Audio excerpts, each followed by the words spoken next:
Pemirsa, Dinas Pekerjaan Umum dan Penataan Ruang Banjarmasin dalam menangani permasalahan pandemi COVID-19 di Kota Seribu Sungai ini, anggarannya mengalami refocusing atau pemotongan hampir 90%. Bahkan yang terkena pemotongan adalah di bidang sungai yang semestinya menjadi skala prioritas untuk ditangani.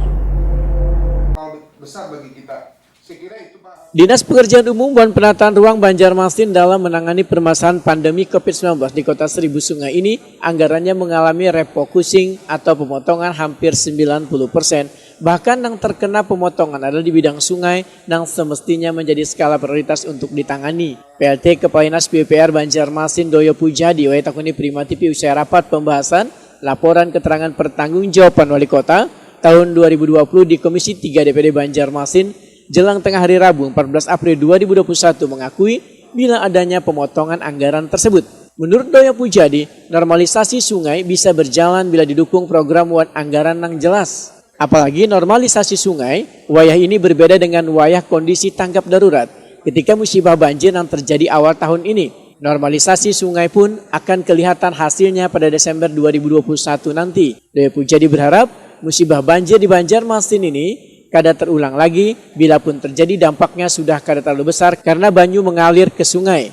Sehingga anggaran di Dinas PUPR yang kada menimbulkan dampak pembangunan di Banjarmasin, ujar Doyo Pujadi, akan direfocusing atau dipotong untuk penanganan normalisasi sungai di Jalan Ayani Wan Petran. Selain itu menggeser biaya kada tetap yaitu pada SKPD Kesehatan untuk COVID-19 Wan PUPR untuk menormalisasi sungai. Itu ada 2 SKPD ya, kesehatan untuk COVID, PUPR untuk tindak lanjut normalisasi. Sudah kita lakukan, sudah kita lakukan. Nah, sekarang ada pada bolanya ada di Bapeuda. Ini yang sedang kita akan komunikasikan supaya bisa secepatnya. Nah, sehingga langkah kami untuk TL normalisasi sungai bisa segera jalan. Walaupun sudah mulai kemarin ya, itu sudah turun di belakang Terpekong itu sudah kita lakukan. Nah, terus dengan anggaran, dengan alat yang sementara ada ini mengatasi itu dari bidang jalan ya. Nah, diharapkan nanti akan menyusul terus sampai ke Simpang Pramuka. Apa tugas ekskavator ini?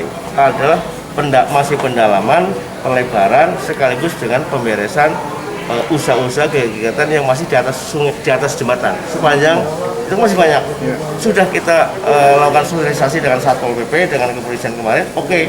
Cuma mereka masih menunggu gerakan kita yang ekskavator yang itu. Ketika mereka lihat ekskavator bergerak, mereka akan segera. Walaupun sudah banyak yang melakukan peninggian. Doyo Pujadi menambahkan, proses pendanaan ini harus melalui BKUDA Banjarmasin kemudian ditindaklanjuti oleh pimpinan daerah.